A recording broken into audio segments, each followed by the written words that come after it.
आणि आज टाटा इन्स्टिट्यूटमध्ये आदरणीय सुशांत आरोटे सर आणि आदरणीय प्राचार्य सर, तुम्हा सगळ्यांचं मी आभार मानतो. खरं तर आज मी अनेक ठिकाणी जो ह्या विद्यार्थ्यांना ह्या येणाऱ्या काळामध्ये, येणाऱ्या पिढीमध्ये आणि इतका महत्वाचा आहे की एखाद्या माणसाचं, एखाद्या विद्यार्थ्याचं किंवा एखाद्याचं कुटुंब उद्ध्वस्त कशा पद्धतीने होतं एका चुकीच्या गोष्टीमुळे. आणि ती गोष्ट विद्यार्थ्यांच्या जीवनामध्ये सगळ्यात पहिली जो गोष्ट कोणती असेल तर ती म्हणजे रॅगिंग. आपण असं म्हणतो विनाशकाले विपरीत बुद्धी. रॅगिंग करणारा वर्ग बघितला ना, आपण एक जस्ट कम्युनिकेशन म्हणून तुमच्या बरोबर मी इंटरॅक्शन करणार आहे की आपण हा रॅगिंग करणारा जर वर्ग बघितला ना मित्रांनो, हा आकृष्ट आत्मे असतात.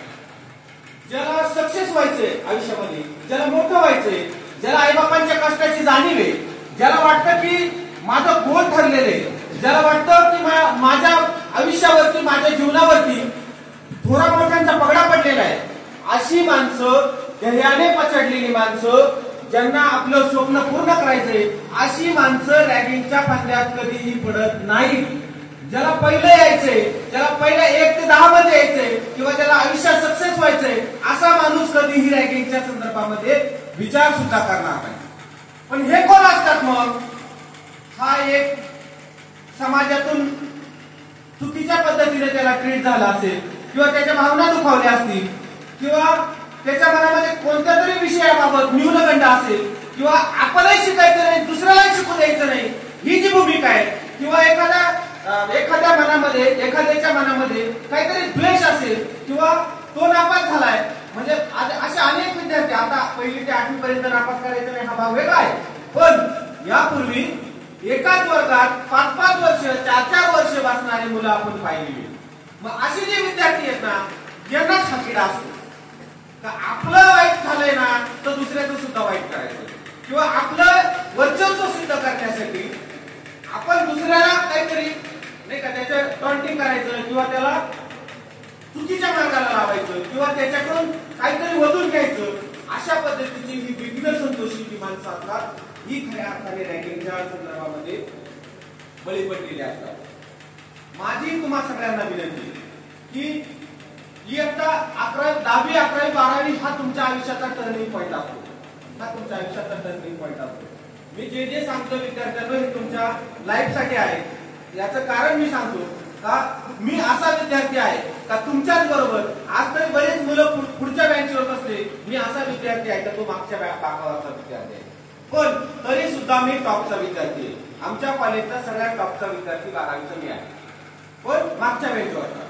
परिस्थिती कशी? तुमच्या वयात असताना सुद्धा मित्रांनो माझे कपडे फाटलेले असायचे. पॅरागॉनची चप्पल सोडता मला कोणतीही चप्पल मला कधीच आठवलेली.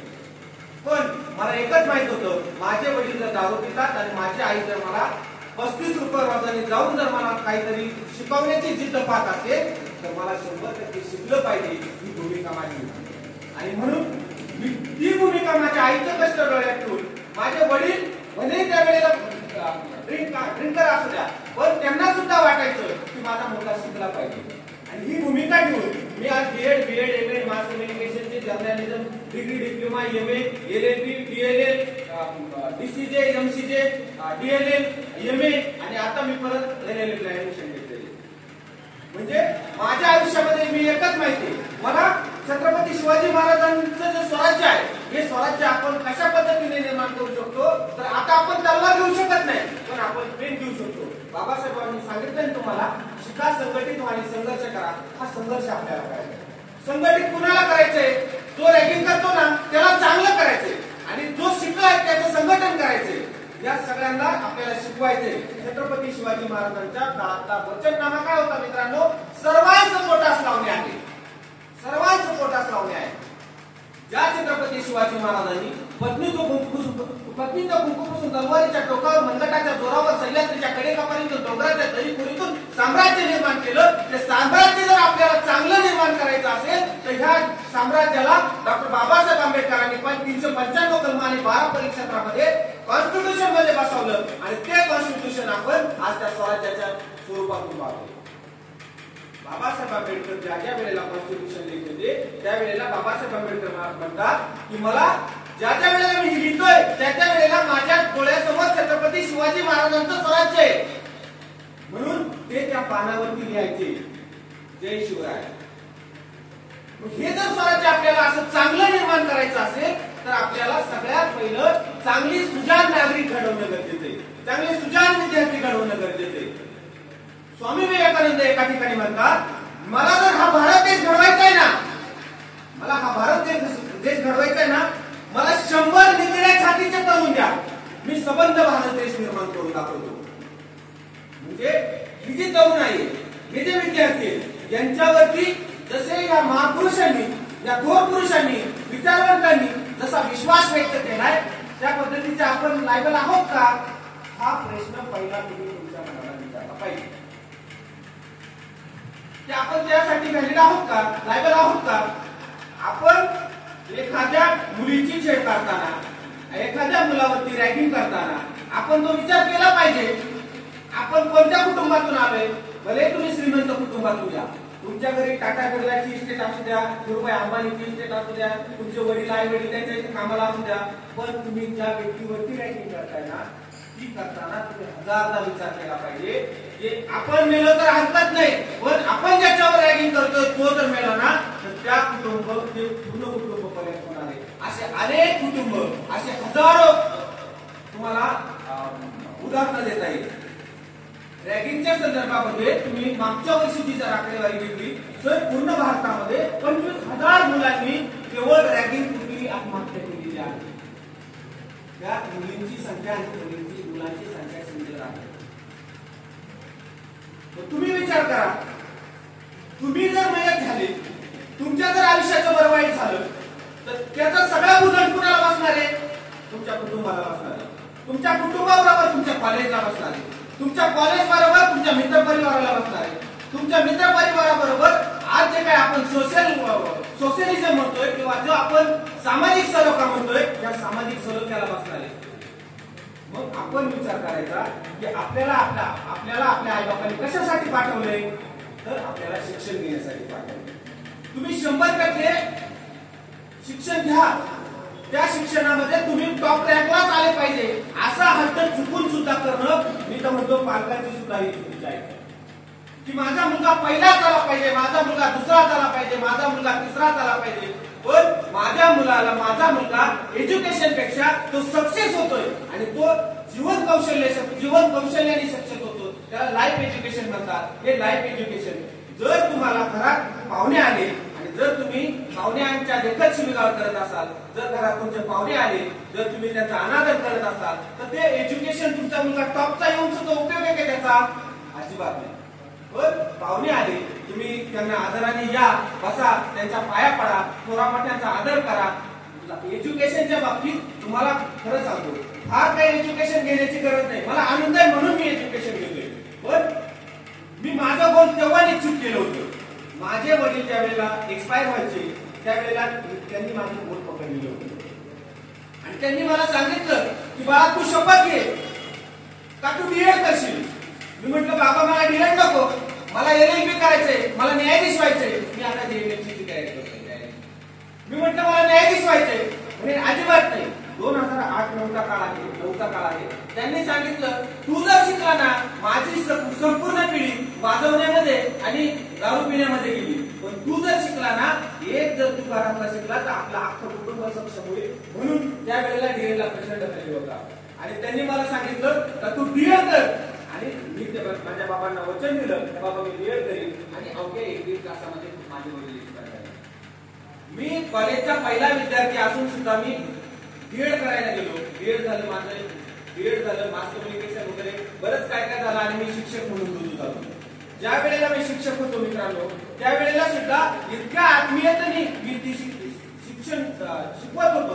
पण माझ्या मनामध्ये काय होतं की मला LLB करायची आणि मला न्यायाधीश कधीतरी मला असं वाटतंय की मला न्यायाधीश झालं पाहिजे. माझ्या मरणाच्या शेवटच्या इच्छेपर्यंत माझी इच्छा राहून जाईल तर मला न्यायाधीश पाहिजे. मी शिक्षक पेशा सोडून दिला मित्रांनो आणि मी LLB केली. पत्रकारिता क्षेत्रामध्ये सुद्धा अतिशय टॉप पोस्टची पत्रकारिता केली.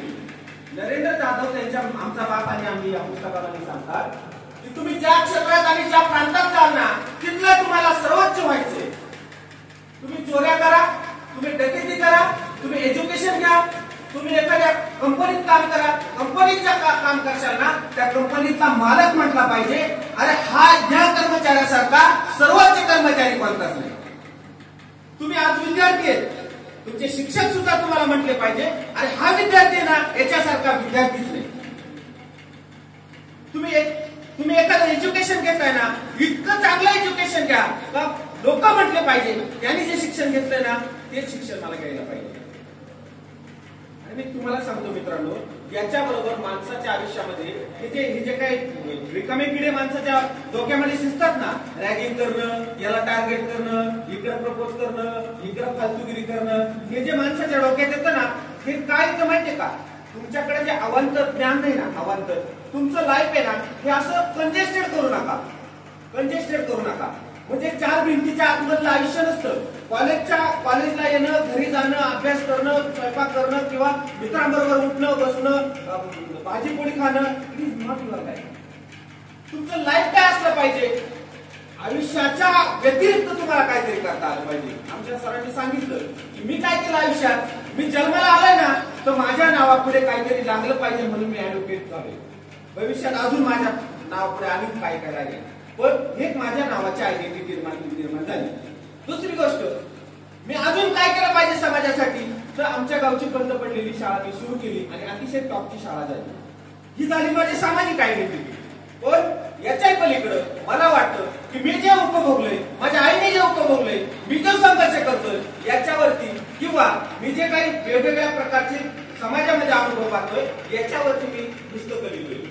आज माझे 3 ते 4 पुस्तकं प्रकाशनाला आहे.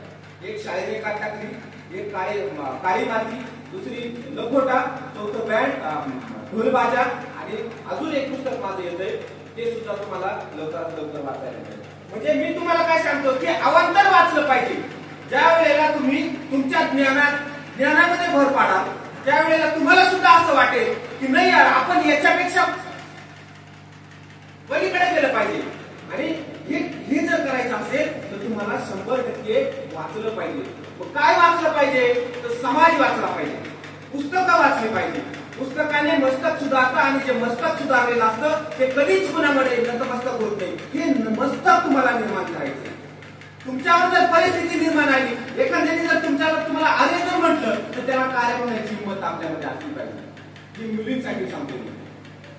जर तुम्हाला तुमच्यावरती एखादा प्रसंग ओढवला तर त्याला सामोरे जाण्याची जबाबदारी तेवढी डेअरिंग तुमच्यामध्ये असली पाहिजे. आणि ही डेअरिंग कधी निर्माण होईल तुमच्यामध्ये तर त्यासाठी तुम्हाला अनुभव घ्यावे लागतील, त्यासाठी तुम्हाला पुस्तकं वाचावं लागतील. हा संघर्ष तुम्हाला करता आला पाहिजे. आणि ज्या वेळेला तुम्ही स्वतः सक्षम असाल ना त्यावेळेला कोणत्याही प्रकारची रॅगिंग फिगिंग नावाचा जो प्रकार असतो हा तुमच्याकडे कधी तुम्हाला लागू होणार नाही. मी तुम्हाला शास्त्र सांगतो. आता समजा 11वी 12वी झाली तर 11वी 12वी नंतर तुम्हाला उच्च शिक्षणासाठी तुम्ही बाहेर पडत असतात. त्यावेळेला कोणताही डिप्लोमा असो किंवा कोणतीही डिग्री असो किंवा कोणताही तुमचं अदर एज्युकेशन असो त्यावेळेला तुमच्याकडून रॅगिंगचा फॉर्म भरून घेतला जातो पालकांकडून. आणि त्याचबरोबर तुमच्या विद्यार्थ्यांकडून सुद्धा रॅगिंगचा फॉर्म भरून घेतला जातो की मी असे लेखी नमूद करतो की मी कोणत्याही प्रकारे कोणत्याही विद्यार्थ्याला, मित्राला किंवा कॉलेजमध्ये कोणत्याही प्रकारची रॅगिंग करणार नाही. हे तुमच्याकडून जसं लेखी घेतलं जातं ना तसं तुमच्या पालकांकडून सुद्धा लेखी घेतलं जातं. गुडविल आपला असा आहे की या महाराष्ट्रामध्ये किंवा या देशामध्ये, देशाने थोडं आपण थोडं मागे ठेवूया पण या महाराष्ट्रामध्ये रॅगिंगचे प्रकार आपल्याकडे फार कमी झालेले आहेत. जेवढे पूर्वीचे रॅगिंग व्हायचे आपण चित्रपट वगैरे पाहतो पण हे जे चित्रपटामध्ये दाखवतात आता अशा प्रकारची रॅगिंग आपल्याकडे राहिलेली नाही. पण जी काय आहे ती रॅगिंग आपण स्वतःहून स्वयंप्रेरणेने जेव्हा तुमचं मस्तिष्क सुधारतं ना त्यावेळेला तुमच्या मस्तकामध्ये असे चुकीचे विचार कधी येणार नाही. म्हणून मी तुम्हाला विनंती करतो की ह्या गोष्टी तुम्ही अवॉइड केल्या पाहिजे. दुसरी गोष्ट, ज्या वेळेला मी तुम्हाला एक मुलींना आणि मुलांना पण विनंती करेन की ज्या वेळेला तुम्हाला अशी परिस्थिती निर्माण होते त्यावेळेला शाळेमध्ये एक कमिटी पण असते, रॅगिंग प्रतिबंधात्मक कमिटी असते आणि त्या कमिटीला सुद्धा आपण सांगितलं पाहिजे की अशा अशा प्रकारचं मला अडचण निर्माण होते, हा मुलगा असा करतो, ही मुलगी असं असं करते. मला आता रॅगिंगचे प्रकार मी काही तुम्हाला सांगत बसत नाही की कोणकोणत्या प्रकारचे रॅगिंग असतात. सगळ्या रॅगिंग ह्या चुकीच्याच असतात. मी तुम्हाला रॅगिंग सांगायचं तुम्ही परत हॉस्टेलवर जाऊन नाही तर घरी जाऊन तो प्रकार करायला नको, म्हणून मी तुम्हाला तो काही टाइप्स ऑफ रॅगिंग तुम्हाला सांगत नाही. पण या गोष्टी तुम्ही अवॉइड केल्या पाहिजे. जर तुम्हाला शाळेकडून जर सपोर्ट होत नसेल तर तुम्हाला पोलीस स्टेशन आहे, तुम्हाला डीआयचं ऑफिस आहे, एसपी ऑफिस आहे, किंवा तुम्हाला महिला मुलींसाठी तर विशेषतः महिला आयोगाचं फार मोठं तुम्हाला शस्त्र आहे. त्याचबरोबर आपल्याकडे दिलासा केंद्र आहे, त्याचबरोबर डीवायएसपी ऑफिस आहे. अनेक गोष्टी आहेत. मानव अधिकार सारखं तुम्हाला चांगलं स्टेज आहे. म्हणजे अनेक गोष्टी तुम्हाला रॅगिंगच्या विरोधामध्ये आपल्याला पाहायला मिळतील. पण मी तुम्हाला अजून एक सांगतो मित्रांनो की सगळ्यात महत्वाचं म्हणजे की रॅगिंगच्या संदर्भामध्ये जसं शिक्षक अवेअर असतात तसं पालकांनी सुद्धा सगळ्यात मोठं अवेअर असलं पाहिजे. कारण आपण काय म्हणतो, एखाद्या मुलाने एखादी चूक केली तर तू पोरगा कुणाचा आहे असं सहज आपण म्हणून जातो, तर त्यावेळेला त्या आई वडिलांचं नाव खराब होत असतं. म्हणून कोणत्याही परिस्थितीमध्ये आपण आपल्या आई वडिलांचं नाव खराब होणार नाही ही जबाबदारी पहिली मुलांनी घेतली पाहिजे. आणि दुसरी जबाबदारी की पालकांनी सुद्धा घेतली पाहिजे की आपला पाल्य आपल्या ज्या शाळेत जातोय तिथे कोणत्याही प्रकारचा दुसऱ्याच्या लेकराला त्रास होईल अशा पद्धतीने वागणार नाही, ही सुद्धा भूमिका आपण त्या विद्यार्थ्यांनी घेतली पाहिजे. आता सगळ्यात महत्वाचं 1999ला जो काय आपण अँटी रॅगिंगचा हे आला होता, कायदा आला होता, त्याच्यामध्ये अनेक कलम निर्माण झालेली आणि ते आता आयपीसीच्या माध्यमातून तुम्हाला सांगतो. जर समजा एखाद्या मुलाने रॅगिंग केली 323, 504, 506 म्हणजे इव्हन तुमच्याकडून एखाद्या मुलाची जर चुकून समजा हत्या झाली तर त्याच्यात 302 सारखा कलम असतो. पण याच्याही सगळ्यात महत्वाचं तुम्हाला सांगतो मित्रांनो, जो तुम्ही अँटी रॅगिंगच्या संदर्भामध्ये 304 नावाचा कलम असतो, तो असतो सदोष मनुष्यवधाचा. तुम्हाला माहित आहे की आपण जर असं केलं तर ह्या मुलाचा जीव जाऊ शकतो. तुम्हाला माहित आहे का असं केल्यानंतर असं याचा जीव जाऊ शकतो, तर तो असतो सदोष मनुष्यवधाचा गुन्हा. त्याच्यामध्ये तुम्हाला अतिशय कठोर आणि कठोर अशी शिक्षा आहे. जसं जसं तुमचा गुन्हा असेल, जसं जसं तुम्ही ते रॅगिंग केलेली त्या पद्धतीने तुम्हाला सेक्शन लावले जातात आणि त्या पद्धतीने तुम्हाला 2 वर्षापासून तर अगदी मरेपर्यंत म्हणजे फाशीची शिक्षा असेल किंवा मग तुम्हाला मृत्यूदंड असेल अशा पद्धतीच्या तुम्हाला शिक्षा होतात. पण त्यामध्ये 306 नावाचा कलम आहे का, जो आत्महत्येस प्रवृत्त करणे अशा प्रकारचे कलम आहेत, किंवा 304 सदोष मनुष्यवधाचे कलम आहेत. हे कलम तुम्हाला त्यामध्ये अतिशय भयानक स्वरूपाचे आहेत. आणि मग तुम्हाला आता तुम्ही कॉलेजला आलेला आहे, तुमचं 18च्या पुढे एज होऊन गेले, मग अशा परिस्थितीमध्ये तुम्हाला कोणत्याही प्रकारे बाल लैंगिक अत्याचार किंवा पालकांचे कायदे लागू पडत नाही. जे कॉमन मॅनला कायदे असतात तेच तुम्हाला कायदे असतात. त्याच्यामुळे आणि जेलमध्ये जाण्याची तयारी तुमची जर असेल तरच अशा पद्धतीची कृत्य करा. आता जेलमधली आयुष्य तुम्हाला सांगतो नरक यातना असतात, नरक यातना. त्यामुळं या गोष्टीपासून रॅगिंगच्या संदर्भामध्ये कोणत्याही प्रकारे आपल्याकडून एखाद्या विद्यार्थ्याला चुकीच्या पद्धतीने ट्रीट होईल किंवा एखाद्याची मनं दुखवली जातील अशा पद्धतीचं आपलं बिहेवियर असावं असं अजिबात आपल्याला वाटत नाही. म्हणून मी तुम्हाला एक विनंती करतो की आपल्याला याच्यातून आपल्याला काय मार्ग काढता येईल. तर एक सगळ्यात महत्वाची गोष्ट म्हणजे आपली भूमिका अशी ठेवा की आपण कुणाच्याही दुखण्यावरती चालणार नाही असं आयुष्य आपल्याला जगायचं. कॉलेजला आल्यानंतर आपल्याला चांगले मित्र जमा करायचे. बघा सानिध्य किती महत्वाचं असतं. ज्या वेळेला कुरुक्षेत्रावरती युद्ध सुरू झालं, युद्ध व्हायचं होतं, त्यावेळेला अर्जुनाला विचारलं, कौरवांना विचारलं तुम्हाला काय पाहिजे, त्यावेळेला त्यांनी सांगितलं की ह्या एका श्रीकृष्णापेक्षा आम्हाला हे जेवढं हजारोंचं सैन्य हे सैन्य द्या. आणि अर्जुनाने सांगितलं या सैन्यांपेक्षा मला माझा मित्र द्या, आणि तो मित्र होता श्रीकृष्ण. आणि तुम्हाला सांगतो एक चांगला मित्र त्या अर्जुनाने जॉईन केला आणि पूर्ण कुरुक्षेत्रावरती अतिशय चांगल्या पद्धतीने मार्गदर्शन करण्याचं काम श्रीकृष्णाने केलं. आणि हजारो कौरव असून सुद्धा म्हणजे 100 कौरव होते, पण एवढं सैन्य असून सुद्धा त्यांना पराजय पत्करावा लागला. आणि एकच श्रीकृष्ण होता जो चांगला मित्र म्हणून मार्गदर्शक राहिला आणि चांगल्या पद्धतीने त्यांनी युद्ध जिंकलं.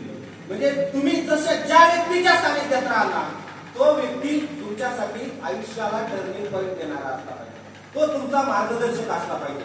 अशा पद्धतीचे आपले मित्र असले पाहिजे. तर अनेक मित्र आहेत आपले, चल जाऊ दे काय होतं कॉलेजला, आज एक दिवस पुढे उद्या पाहू पुढचं. पण असे मित्र तुमच्या आयुष्यामध्ये जर असेल तर तुमच्या आयुष्याची बर्बादी झाल्याशिवाय राहणार नाही. एक एक दिवस तुमचा कॉलेजचा महत्वाचा असतो, एक एक तुमचा लेक्चर तुमच्या आयुष्यामध्ये महत्वाचा असतो. आणि त्यामुळे चांगल्या प्रकारचे मित्र आपण करणं गरजेचं आहे. काही हेल्पलाईन आहेत, समजा रॅगिंगच्या संदर्भामध्ये तुम्हाला वाटतं की आपल्या बाबत कॉलेज सपोर्ट करत नाही, पोलीस स्टेशन सपोर्ट करत नाही, तर तुम्हाला काही ईमेल आयडी मी सरांकडे देतो किंवा काही तुम्हाला हेल्पलाईन आहे किंवा पोलीस स्टेशनचे नंबर आहेत, 121 सारखा नंबर आहे जो कधी पण अवेलेबल होतो. दामिनी सारखं पथक आहे. मी तर आरोग्य सर आणि तुमच्या सरांना विनंती करतो की आपण दामिनी सारखं पथक इथं तालुका पोलीस स्टेशनला आपण पत्र द्या. कारण दामिनी सारखं पथक प्रत्येक ठिकाणी आपल्याकडे जर तुम्हाला मार्गदर्शक भूमिकेवर आणता आलं तर ते बघा. साळुंके साहेब सुद्धा अतिशय चांगले क्रिया आहे, ते सुद्धा आपल्याला चांगल्या पद्धतीने सपोर्ट करतील. आणि सगळ्यात महत्वाचं म्हणजे मित्रांनो, अपमान पचवायला आपण शिकलं पाहिजे. अपमान ज्या वेळेला तुम्हाला सक्सेस व्हायचंय ना लाईफ मध्ये, तुम्ही रस्त्यावरती जाता. रस्ता इतका सरळ आहे का मित्रांनो? रस्ता अजिबात सरळ नाही. रस्त्यावरती अनेक ट्विस्ट अँड टर्न आहेत, अनेक तुम्हाला चढ उतार दिसतील, अनेक वळणं दिसतील, अनेक खाचखळगे दिसतील. सेम लाईफ आहे. नाही यश मिळालं ना, नाही मिळू द्या, मी दुसऱ्या याच्यात मिळू. नाही तुम्हाला समजा एखाद्याकडून बंधन निघाली, हरकत नाही, पण नाराज होऊ नका. आयुष्यावरती नाराज होऊ नका, एकमेकांच्या मित्रांवरती नाराज होऊ नका. आणि आयुष्यामध्ये चांगले मित्र ज्या वेळेला तुम्ही जमा करतात ना त्यावेळेला सुसाईड सारखा विचार तुमच्या मनामध्ये येणार नाही. एक चांगली कविता आहे, मित्र वणव्यामध्ये गारव्यासारखा, दुःख अडवायला उंबऱ्यासारखा, मित्र वणव्यामध्ये गारव्यासारखा. तर एक चांगला मित्र म्हणजे तुम्हाला तुमची जेव्हा कठीण परिस्थिती निर्माण होईल ना त्यावेळेला तुम्हाला एक चांगला मित्र आठवला पाहिजे की मला काय करायचंय, बऱ्या मित्राच्या बरोबर जाऊन चर्चा करायची. एक चांगला गुरु, जो गुरु तुम्हाला कठीण परिस्थितीमध्ये योग्य मार्ग दाखवेल असा गुरु तुम्हाला निवडायचा आहे. तर जो गुरु तुम्हाला योग्य असे मार्ग दाखवेल. एक चांगली मैत्रीण, एक चांगला मित्र, एक चांगलं कम्युनिकेशन करण्याचं साधन किंवा तुमचा मित्र परिवार असा पाहिजे का जो कठीण परिस्थितीमध्ये ज्या वेळेला तुम्हाला आयुष्याचा सर्वोच्च दुःख वाटेल त्यावेळेला जो मित्र तुमच्या पाठीवरती हात ठेवून म्हटला पाहिजे की मित्रा लढ, मी आहे तुझ्या पाठीशी. अशा पद्धतीचे मित्र आपण निर्माण करा. आणि जास्तीत जास्त मी तुम्हाला अजून एक सांगतो की जास्तीत जास्त पालकांबरोबर आपण चर्चा करा. पालकांनी सुद्धा माझी तुमच्या बरोबर तुम्हाला सगळ्यांना विनंती की आपली आई आणि वडील जे काही आपण म्हणतो ना बारक्या मुलांचा जो भोकाडी असतो, आई वडील हे काय आपल्यासाठी भोकाडी नसतात. हे आपण त्यांच्याबरोबर कम्युनिकेशन केलं पाहिजे. आईला तुम्ही रात्रीचा आपलं घरकाम सांगितलं पाहिजे, आई आज असं झालं, आई आज कसं झालं. म्हणजे त्या आईला इतका विश्वास द्या का तुमच्या हजारो चुका जरी असतील तरी त्या माऊलीने सहज पदरात घेतल्या पाहिजे. तुमच्या वडिलांना तुम्ही इतका विश्वासात घ्या का तुम्हाला वाटलं ना की मला गाडी पाहिजे किंवा मला मोबाईल पाहिजे किंवा मला ही गोष्ट मला त्यांच्याबरोबर शेअर करायची, ते इतक्या सहजतेने तुम्हाला म्हटले पाहिजे की बाळा काही अडचण नाही, ही चूक झाली ना भविष्यामध्ये परत अशी. आज इतक्या चांगल्या पद्धतीची मैत्री तुमची तुमच्या पालकांबरोबर असली पाहिजे.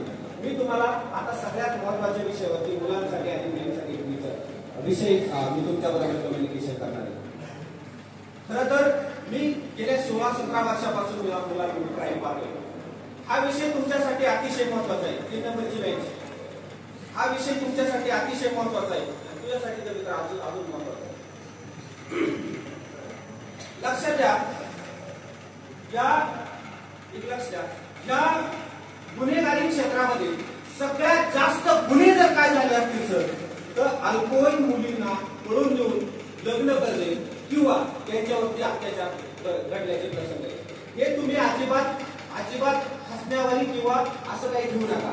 हा विषय तुमच्यासाठी इतका मस्त आहे का ज्या वेळेला एखाद्या अल्पवयीन मुलीबरोबर प्रेम होतं त्यावेळेला ते कायद्याच्या चौकटीत कुठेही बसत नाही. म्हणजे नाही, तुमचं प्रेम आहे, तिची संमती आहे, तुम्ही घेऊन गेलात, तुम्ही लग्न केलं, या गोष्टी तुम्हाला कायदेशीर व्हॅलिड नाही. म्हणजे नाही, तुम्हाला जेलमध्ये जाण्याशिवाय दुसरा कोणताही पर्याय नसतोच. म्हणून मी तुम्हाला एक विनंती करतो की कोणत्याही पद्धतीमध्ये प्रेम नावाच्या संकल्पनेला कोणीही आधी जाऊ नका. प्रेम हे तुम्हाला कधीही जेलमध्ये नेत नसतं. प्रेम हे तुम्हाला कधीही अपंग करत नसतं. प्रेम हे तुम्हाला सदैव बळ देणारं असतं. काय असतं? बळ देणारं असतं. तू लढ, तुझाही पहिला नंबर आला पाहिजे, माझा पण आला पाहिजे, तू पण यशस्वी झाली पाहिजे, मी पण यशस्वी झालो पाहिजे, अशा पद्धतीचं हे एकमेकांवर जीव लावणे असतं. प्रेम नावाची संकल्पना तुम्हाला करावी.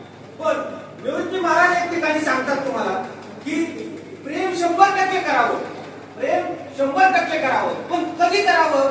ज्या दिवशी तुम्ही स्वतःच्या पायावरती उभे राहा, ज्या वेळेला तुमचा पार्टनर सुद्धा स्वतःच्या पायावरती चांगल्या पद्धतीने उभे राहा, ज्या वेळेला तुमचे आई वडील म्हणेल तू हा जो पोरगा पाहिलाय किंवा तू जी मुलगी पाहिली ती अतिशय चांगली आहे, तिचा जात धर्म लिंग परंपरा भेद मतभेद कोणत्याही प्रकारे मला ते मी मानणार नाही, पण जे काही तू केले ते तू स्वतःच्या पायावरती उभं राहून केले आणि तो पोरगा सुद्धा अतिशय चांगल्या क्वालिटीचा आहे, चांगल्या पद्धतीचा आहे, निर्व्यसनी आहे, स्वतःच्या पायावरती उभा आहे.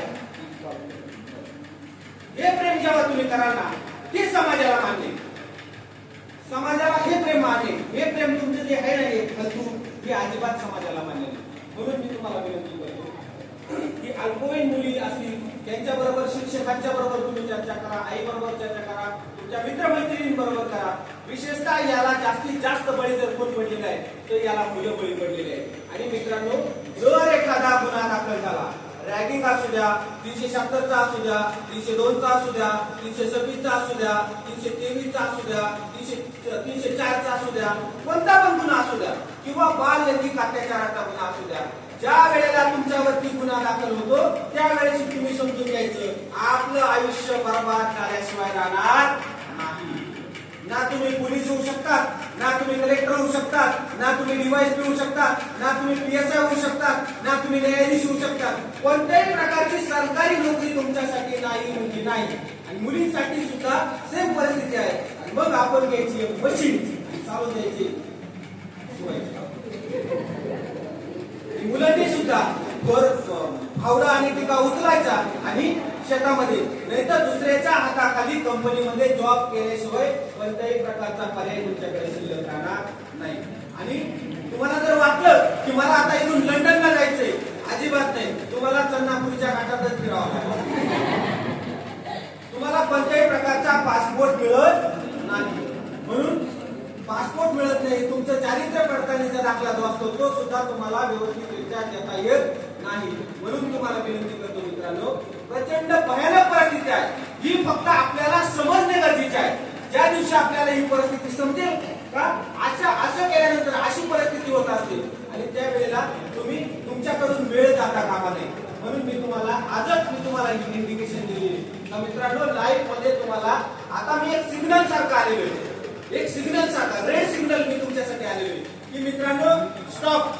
तुमच्या आयुष्यामध्ये असं होण्याची शक्यता आहे, बाकी तुम्ही तुमच्या करू शकता. तुम्हाला कसं जगायचं, आई वडिलांचे स्वप्न तुम्हाला धुळीस मिळवायचे, ते उंच बरारी घेऊन तुम्हाला. मी काल परवा एक व्हिडिओ पाहत होतो, ही आता 4थीची मुलगी होती सर, आणि ती मुलगी आई वडील काहीतरी लग्नाला चालले होते आणि त्या लग्नाला जाताना त्या मुलीला सांगितलं की आजच्या दिवस शाळा जाऊ दे बाळा. ती मुलगी म्हटली नको आई, आपण आपली मेंढर जी वळतो ना ती परिस्थिती मला बदलायची आणि म्हणून मला लग्नाला नाही यायचं, मी शिक्षकांच्या घरी थांबते, पण मला मोठं व्हायचं आहे, मला कलेक्टर व्हायचंय आणि आपली जी परिस्थिती ना मला ही बदलायची. हे इयत्ता 4थीच्या वर्गाच्या मुलीच्या डोळ्यामध्ये असणारं स्वप्न आहे. पण हे स्वप्न तुमचं नाही का?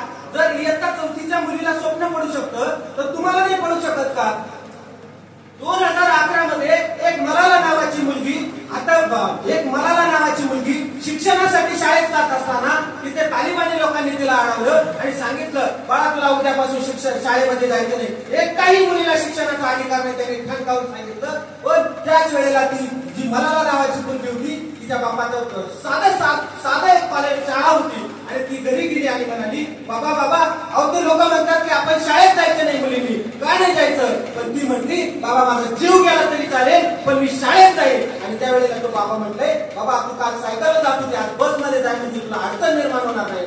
पण ज्या वेळेला त्या तालिबानी लोकांना समजलं की एक मुली या शाळेमध्ये जातात आणि त्यावेळेला त्या तालिबानी लोकांनी भर रस्त्यामध्ये ती गाडी अडवली आणि वर चढले आणि म्हटले, अरे कोण आहे ती मुलगी, ती सगळ्या मुलींना शाळेमध्ये घेऊन जाते आणि म्हणते की तालिबान्यांना आम्ही घाबरत नाही, अरे कोण आहे या गाडीमध्ये मलाला. आणि त्यावेळेला ती मुलगी म्हटली, मी आहे मलाला, मी सांगेन या सगळ्या मुलींना शिक्षण द्यायचंय. आणि त्यावेळेला त्या तालिबानी लोकांनी गोळी काढली आणि त्या मलालाच्या डोक्यात घातली. डोक्यातून गोळी आरपार काटून गेली आणि ती मलाला जमिनीवरती बसवली. पण तुम्हाला सांगतो, मलालाने सांगितलं, मी मेले तरी चालेल पण माझ्या बरोबर असणाऱ्या प्रत्येक मुलीला मी एज्युकेशन दिल्याशिवाय राहणार नाही. वर्ष होतं मलालाचं 11 वर्ष. 11 वर्षाची मलाला तिथून लंडन मध्ये गेली, तिच्यावरती उपचार केले आणि पुन्हा एकदा मलाला म्हटली, काही झालं तरी चालेल, मी मेले तरी चालेल, माझ्या डोक्यातून नाही माझ्या हृदयातून मुली आरपार घाला पण मी मुलीला शिक्षण दिल्याशिवाय राहणार नाही. आणि 11 वर्ष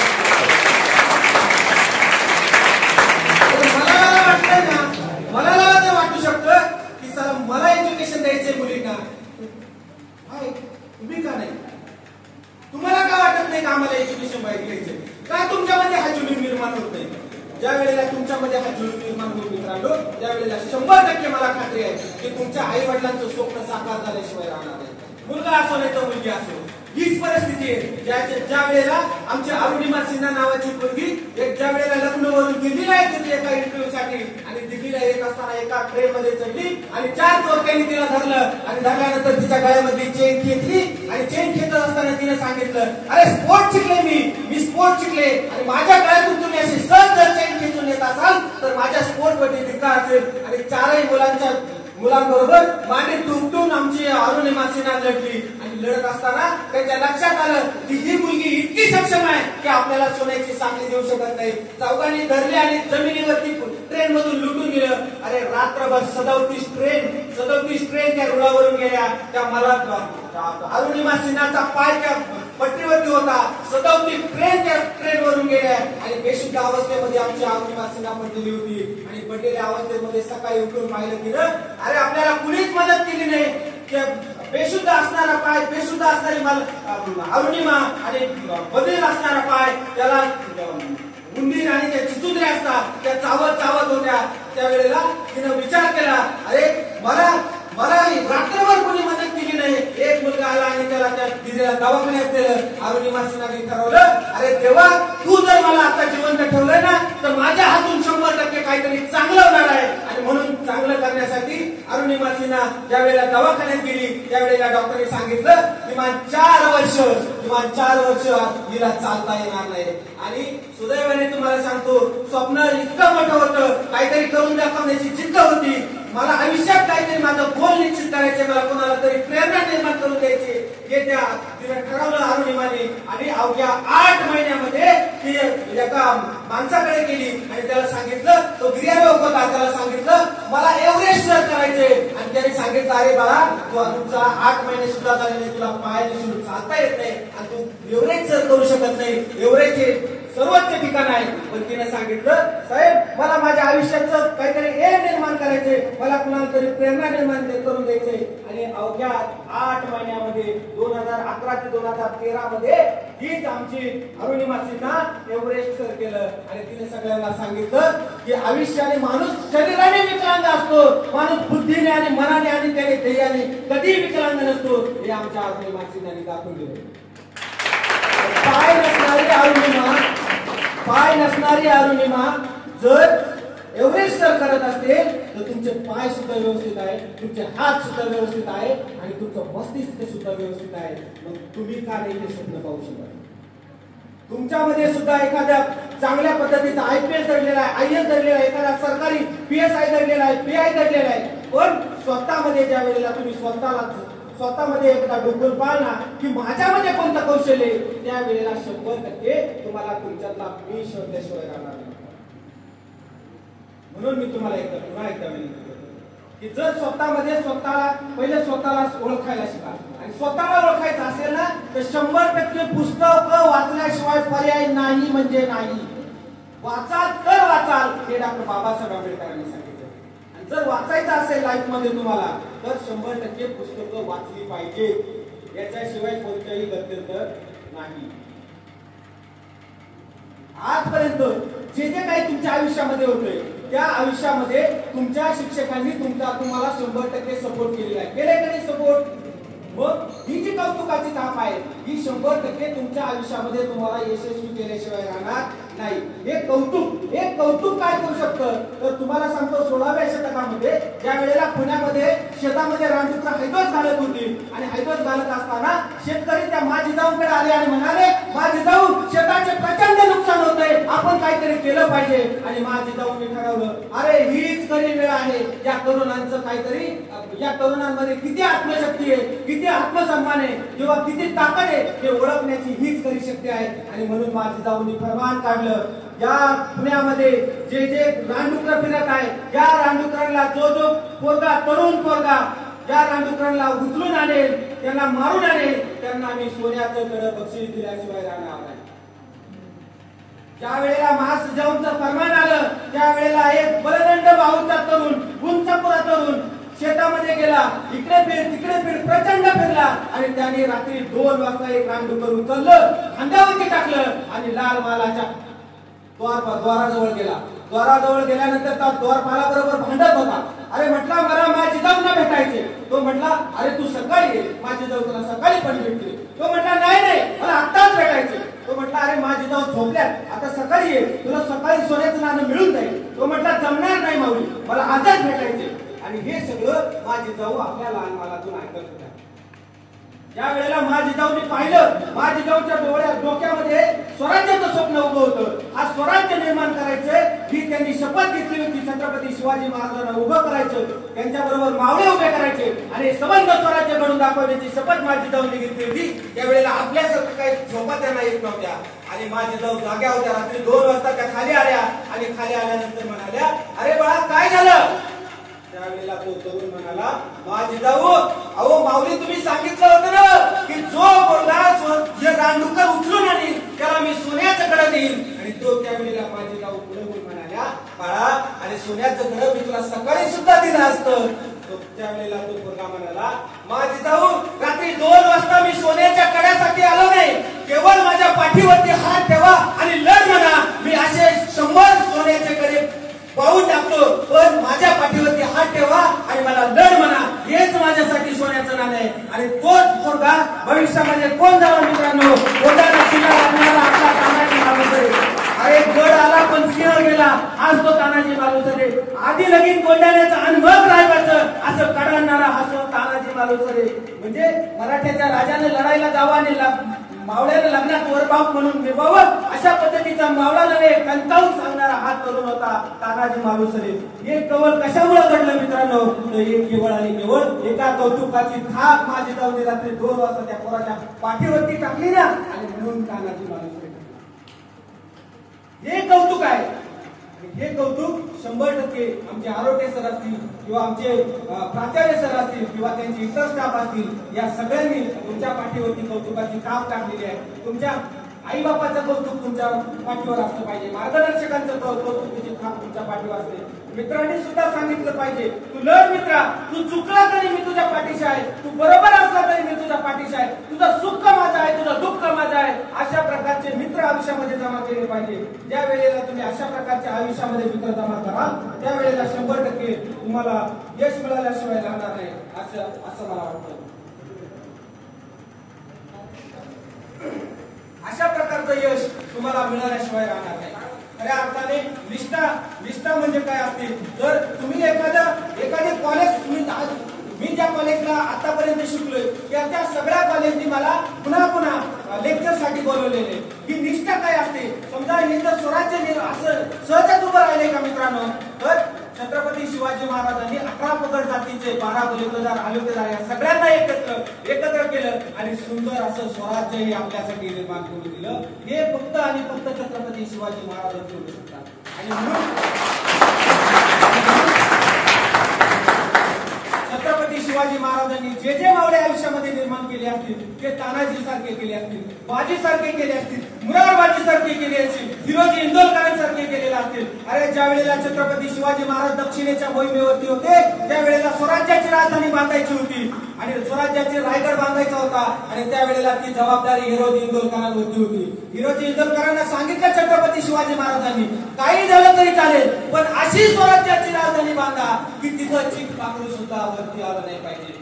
अतिशय सुंदर असा रायगड जो आजही आपल्याला दिसतोय, अतिशय सुंदर असा रायगड हिरोजी इंदोरकरांनी बांधला.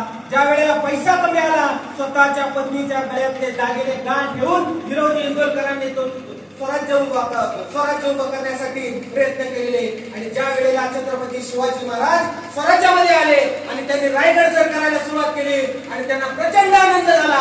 अरे मी मोहिमेवरती असताना सुद्धा आमच्या हिरोजी इंदोरकरांनी इतका सुंदर असा रायगड उभा केला आहे. त्यावेळेला छत्रपती शिवाजी महाराज प्रचंड आनंदून गेले आणि गेल्यानंतर एक सोहळा उभा राहिला.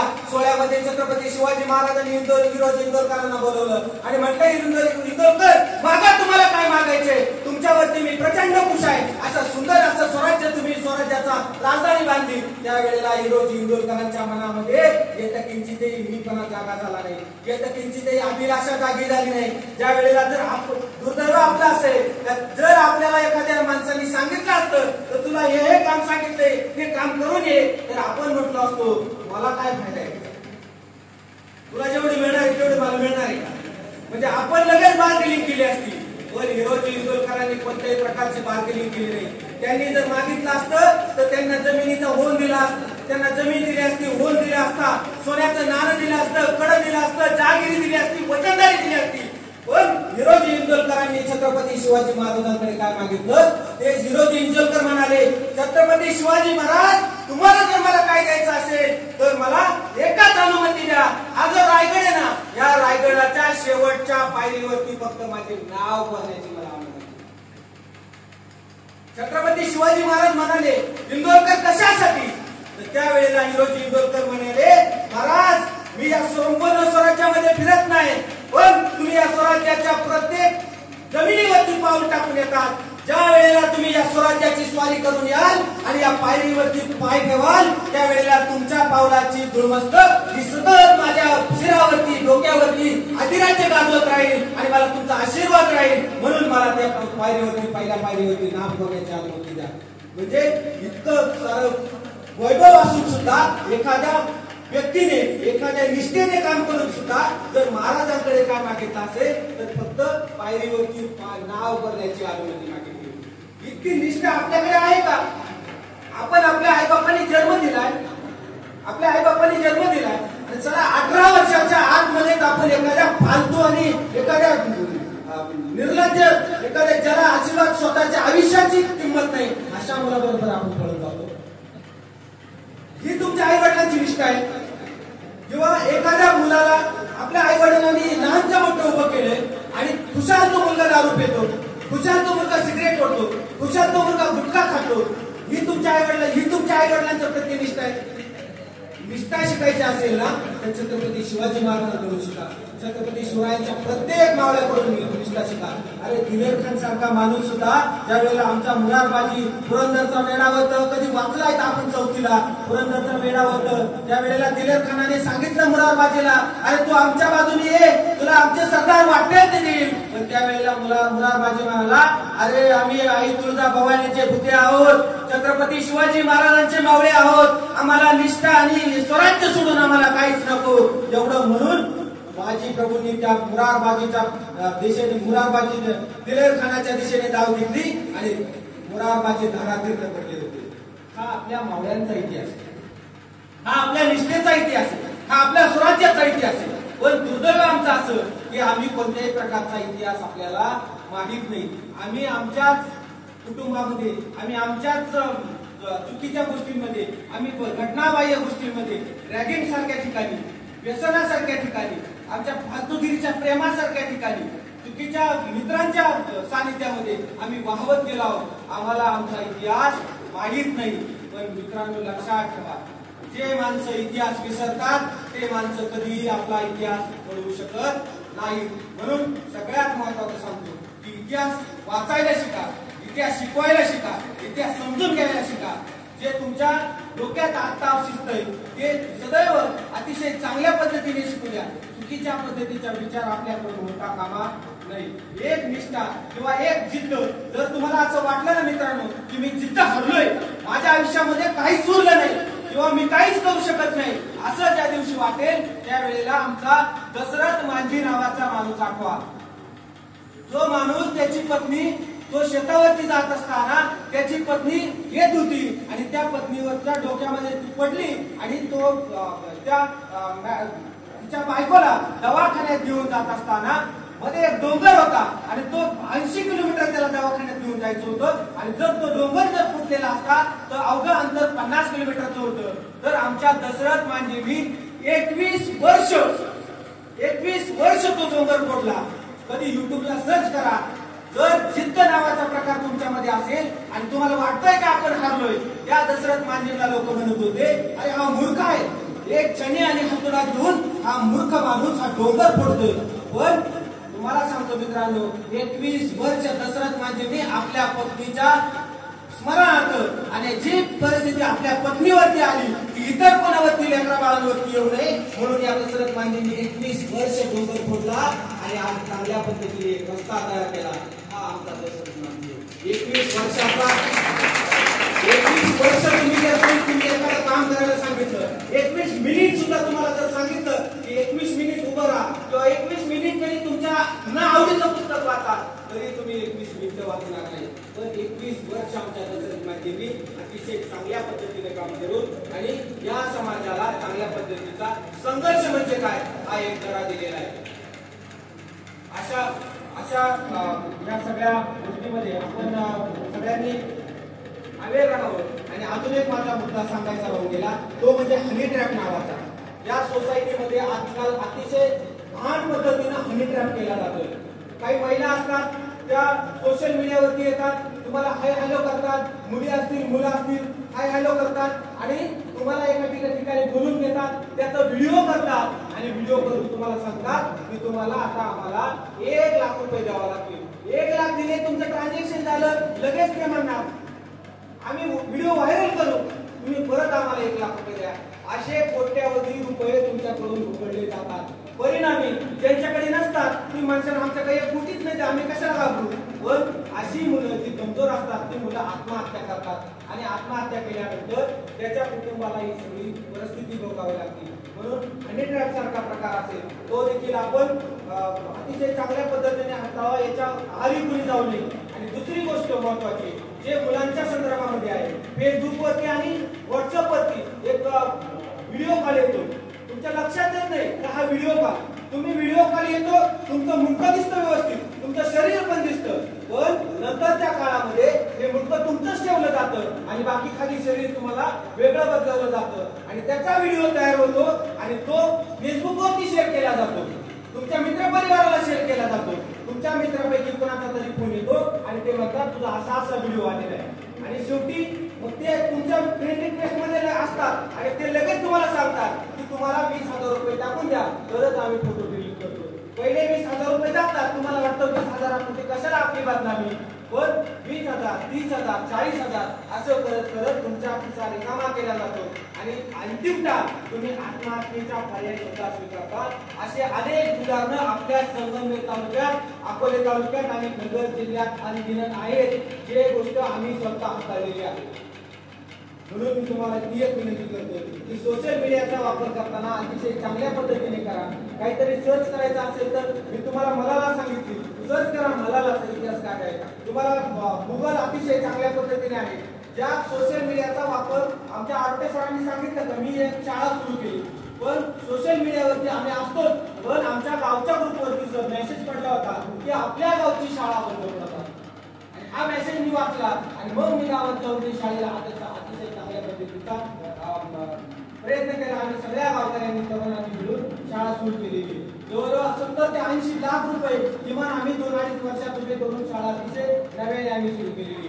हा आहे सोशल मीडियाचा चांगल्या पद्धतीचा वापर. तर मी तुम्हाला सगळ्यांना विनंती करतो की आपलं मस्तिष्क आहे ना, जे मेंदू आहे ना, तो फार उपयोगी. तुम्ही ते सुद्धा सोशल मीडियावरती सर्च करा. एक एक्सपेरिमेंट केला होता अमेरिकेमध्ये की एका व्यक्तीला फाशी द्यायची होती आणि त्याला सांगितलं, त्याची परमिशन घेतली जजची की आम्हाला एक एक्सपेरिमेंट करायचा आहे. ज्या व्यक्तीवरती ज्याला फाशी द्यायची होती त्याला सांगितलं, एका बंद खोलीमध्ये नेला, पूर्ण अंधार केला आणि त्याला सांगितलं या जगातला सर्वोच्च विषारी साप तुला चावणार आहे. मुळात साप वगैरे काही नव्हता त्या खोलीमध्ये, पण त्याला सांगितलं होतं या जगातला सगळ्यात विषारी साप तुला चावणार आहे. त्यावेळेला त्याला फक्त 2 पिना आहे ना, 2 पिना टोचवल्या आणि त्याला अशी भात झाला. त्याच्या मेंदू इतका भयानक चक्राकार वेगाने फिरत होता की आता कुठून तरी साप येणार आहे, साप मला चावणार आहे, त्याचं शरीरामध्ये माझ्या विष जाणार आहे आणि मी काही क्षणामध्ये मरण पावणार आहे. आणि अशा प्रकारची जी मानसिकता होती ती मानसिकता केवळ त्या मेंदूनी त्याच्या थिंकिंगनी ते विष जनरेट झालं आणि केवळ पिना टोचल्या आणि त्याच्या शरीरामध्ये ते विष जनरेट झालं. ही सायकोलॉजी, तुमचा मेंदू, तुम्ही काय विचार करतात ना, तुम्हाला त्या मुलाला जर सांगितलं नसतं ना का तुला साप चावणार आहे, त्या पिन टोचणार आहे, तर त्याने तीच संकल्पना क्लिअर केली असती. काय नाही, पिन इज नथिंग, काय अडचण नाही, टोचली तर टोचली. पण त्याला सांगितलं गेलं की तुला प्रचंड विषारी साप चावणार आहे. पण त्या एका तासामध्ये त्याच्या मेंदूने, त्याच्या शरीराने ती संकल्पना क्लिअर केली का मला माझ्या अंगात विष चढतंय. आणि तो मुलगा काही काळानंतर, तो व्यक्ती काही काळानंतर निळा पडला आणि त्यानंतर 1 तासाने डेथ झाला. हा प्रत्यक्ष केलेला एक्सपेरिमेंट आहे. म्हणून तुमच्या मेंदूला तुम्ही सांगा मला सक्सेस व्हायचंय, मला चांगले मित्र करायचे, मला अतिशय चांगल्या पद्धतीने उभं राहायचे, मला लाईफ एज्युकेशन घ्यायचे, मला माझ्या आई वडिलांचं स्वप्न साकार करायचे, मला माझे जे नातेवाईक मला टोचून बोलतात त्यांना मला सांगायचंय की आय विल सक्सेस. मी एक दिवस तरी 100% यशस्वी झाल्याशिवाय राहणार नाही, माझ्या आई वडिलांचे स्वप्न मी साकार केल्याशिवाय राहणार नाही. या अशा पद्धतीचे स्वप्न आपण सगळ्यांनी पाहावं ही मी तुम्हा सगळ्यांना विनंती करतो. आणि बराच वेळ झालेला आहे. मी जे काही आपल्याला मार्गदर्शन करण्याचा प्रयत्न केला यातून तुम्हाला जे काही घेता येईल ते आपण घ्यावं. असं म्हणतात small thing is not perfection but perfection is not small thing. छोटी छोटी गोष्ट असते, एक छोटा थेंब असतो ना, थेंबाला फारशी आपण किंमत देत नाही, पण थेंब थेंब थेंब थेंब थेंब थेंब टाकून त्यामध्ये एक समुद्र तयार होतो. थेंबाला आपण छोटी गोष्ट म्हणूया, पण समुद्राला छोटी गोष्ट म्हणता येईल का? नाही. म्हणून स्मॉल थिंग छोटी गोष्ट आहे, पण त्याच्यावर एक मोठा समुद्र तयार होतो. मी जे काही तुम्हाला रँकिंगच्या संदर्भात सांगितलं, महापुरुषांच्या संदर्भात सांगितलं, सोशल मीडियाच्या संदर्भात सांगितलं, स्त्री पुरुष हक्काच्या बाबतीत सांगितलं, यातून तुम्हाला जे घेता येईल ते घ्या. जी गोष्ट तुम्हाला माझी पटली नसेल ती घेऊ नका. तुम्हाला काही कंपल्शन नाही. म्हणून तुम्हाला सगळ्यांना विनंती करतो की आपल्या आई वडिलांचं स्वप्न साकार करा, जास्तीत जास्त चांगलं जगण्याचा प्रयत्न करा, खरं बोलण्याचा प्रयत्न करा, जास्तीत जास्त एज्युकेशन घेण्याचा प्रयत्न करा आणि लाईफ मध्ये एक चुकीच्या मार्गाला आपण जाणार नाही आणि आपल्याला मित्राला सुद्धा जाऊन देणार नाही. या गोष्टी आपण अंगीकाराव्यात आणि रँकिंग सारख्या विषयातून प्रतिबंध म्हणून आपण त्यामधून त्याच्यातून थोडं बाजूला राहूया अशी मी तुम्हाला सगळ्यांना विनंती करतो. आमचे मित्र आदरणीय सुशांत आरोटे सर, खरं तर ते आमचे हबोपा आहे आणि आमच्या बरोबर एक पत्रकार म्हणून अतिशय गंभीररित्या आमच्या बरोबर गेल्या 6-7 वर्षापासून आम्ही सोबत आहोत. त्यांनी मला त्या दिवशी सांगितलं की सर तुम्हाला आमच्या शाळेवरती यावे लागेल, कॉलेजवरती.